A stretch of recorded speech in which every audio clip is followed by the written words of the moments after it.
fort lumturi. Në leximin e sotëm të Evangjelit, dëgjojmë se pas arrestimit të Sën Ioan Pakzorit, Zoti shkoi në Kapernaum, nga ku nisi të predikojë dhe të thotë: "Pendohuni, se beriti bereteria e Perëndis. Pendimi është një parakush i rëndësishëm që çdo njeri të përparojë në mënyrë shpirtërore dhe të pranojë hirin e të mbërës të Krishtit, por nevojitet edhe një vullnet i vendosur në këtë gjë. Vullneti mund të farketohet në mënyra të ndryshme, siç na mëson jeta, hidhurimet e shumta dhe problemet pas lidhje janë ato që na detyrojnë të vim në vete. Duhet të kujtojmë se si ungjillori e qian zhgimin e shpirtit në rastin e djalit plagprisës, erdhi në vete, na thuhet në Ungjil. Pra, kur gjeti veten e tij dhe erdhi në vete, atëherë ndrysoi mendje, ndrysoi pozisht, ndrysoi rrugë. Mori rrugën e kthimit tek Ati, prej nga ishte larguar me dëshirën e tij. Çdo njeri tjetër që ka devijuar nga rruga e drejtë, pendohet dhe çlirohet. Ky ndryshim shpejtues nuk ka asnjë vlerësim egoist për veten. Asnjë njeri që pendohet nuk kërkon të trokitet prej njerëzve të tjerë, sepse u pendua, dhe as kërkon të ketë derë të veçanta, sepse erdhi në vete. Ai që pendohet, sigon i pari frytet e kthimit të tij. Këto janë lehtësimi shpirtëror, drejtësimi i mendjes, theltësia e tërgjegjes. Por një qëndrim i tillë në jeta ka edhe reflektime në anën sociale të saj dhe pasqyrohet në marrëdhëniet njerëzore. Për shembull, ligji nuk e gjykon në të njëjtën mënyrë kriminalin e papenduar dhe atë që pendohet. Në botën e re të mbretërisë së Perëndisë, hyrja sigurohet me anët e pendimit, sepse për kisën askush nuk është i pastër nga dotje, edhe sikur të jetojë një ditë të vetme. Si lartësia dhe pastërtia e tërgjegjes ndaj Perëndis, njerëndasja dhe dashuria për njeriu e afër janë parakushte themelore që bëhet i tërgjeshëm çdo njeri për mbretërinë e Perëndis dhe që këtë shijojnë tani e në vazhdim. Perëndia e dhjatës së re është i dhemshur dhe mesriplot, pranon çdo të penduar në vendin e lavdisë së tij të paafruar. Ai e fali kursarin mbi kryq, dhe që atëherë që në parajs të gjithë ata që me tërgjegje të pastër gjejnë shtreh në dashurinë e tij të pafundme dhe në mesirën e tij të pamasë. Është qartë se pendimin siguron hyrjen në mbretërinë e Kieve. Pra, kur mendja, mendimi dhe zgjidhjet tona ndrysohen në mënyrë të lirë dhe restin se na udhëhekur në prisje dhe në vdekje, atëherë ne shijojmë mbretërinë e Kievit. Por çfarë është mbretëria e Kievit? Është plotësimi i njeriut.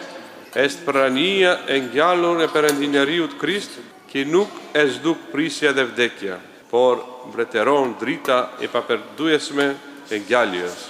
Njerëzit pendohen për shumë veprat e tyre gjatë jetës.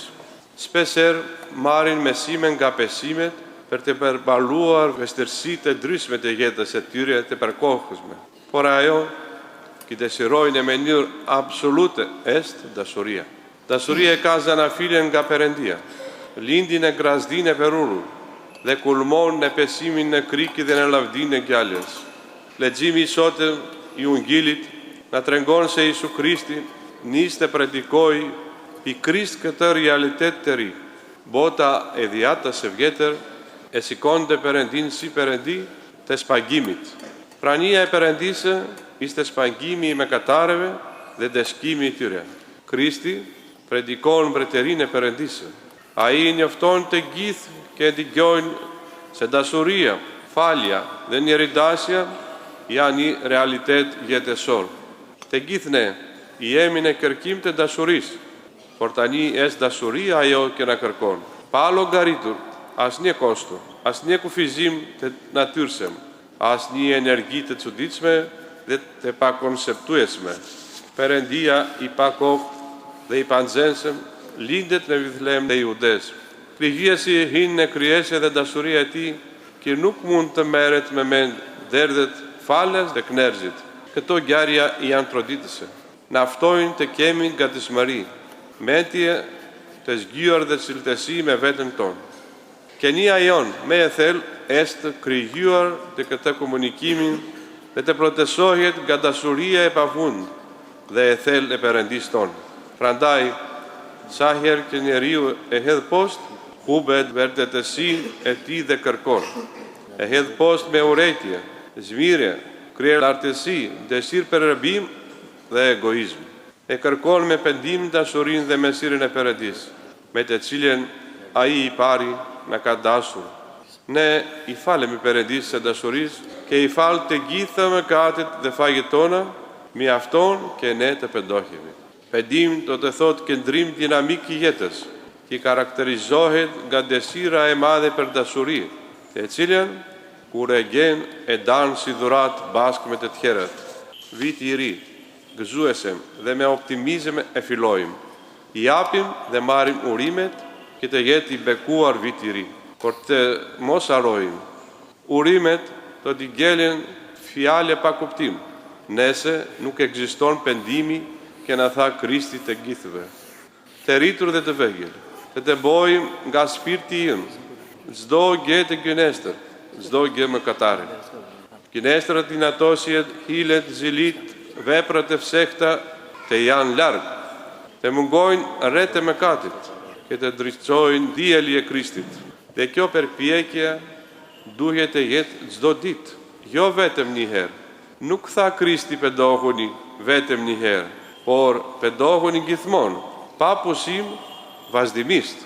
Në vendime dhe autokritike të përditshme, me refim të sinqert dhe të shpesht të katë shpirtëror, me përpjekje të vazhdueshme, sepse viti i ri nuk gjetet tek data, por ekziston në përvojë dhe do të jetë i bekuar i gjithë viti, nëse shpirti fiton dhe nisë çdo ditë diçka të re, të rifitojë një skalme të lartë të lumturisë me hirin e Krishtit dhe të afrohet ëndrës së persosmërisë dhe sëndërisë.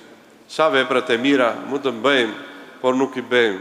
Ai që ne dhe mund të bëjë diçka të mirë dhe nuk e bën, thot apostulli Jakovi, vllai i Perëndis me katon ndaj Perëndis. Val, sa vepra të mira nuk i kemi bërë si që duhet, ose i kemi bërë këti dukemi të knerëzit. Jeta jonë është e zenë me mëkatin dhe çdo ditë e saj na rendon me ndjenjen e fajt ndaj Perëndis. Dhe pikërisht për këtë kemi nevojë, për pendim, fali dhe riperterije të vendimeve tona, që të jetojmë sipas vullnetit të Perëndis. Prandaj dhe Zoti tha, pendohuni dhe përpikuni çdo orë dhe çdo ditë. Vëllezër të mi, kush ndjek Krishtin, nuk do të ecë kur brenda errësirës së mastrimit. Nuk do të fundoshet në kenien e tij të errësuar dhe në tërgjengjen e tij të trazuar, por me udhëheqjes dritën e Krishtit do të di se përse jeton, kush është destinacioni i tij më i lartë, si do të bëhet bir i denjë e Perëndis dhe vllai i dashur i Krishtit. Këtë dritë të Krishtit, predikimin e tij të pacmuesëm, le të kemi drejtues dhe gëzim të jetës sonë, të jetës së tashme dhe të ardhshme. E madhe dhe pacmuar është dhurata e Perëndis. Kinoham rrugën e shpëtimit. Le të ecim të sigurt dhe të saktë deri në fund. Le të insistojmë me guxim në përpjekjen e mirë, që të ecim nga fitoria në fitore, e të marrim nga Zoti çmimin e fituesit. Brenda në kisë dhe të bashkuar me Krishtin, do të senderohemi me anën të hiri hinor dhe bekimin të tij, dhe do të trashëgojmë parajsën e mbretërisë qiellore. Amin.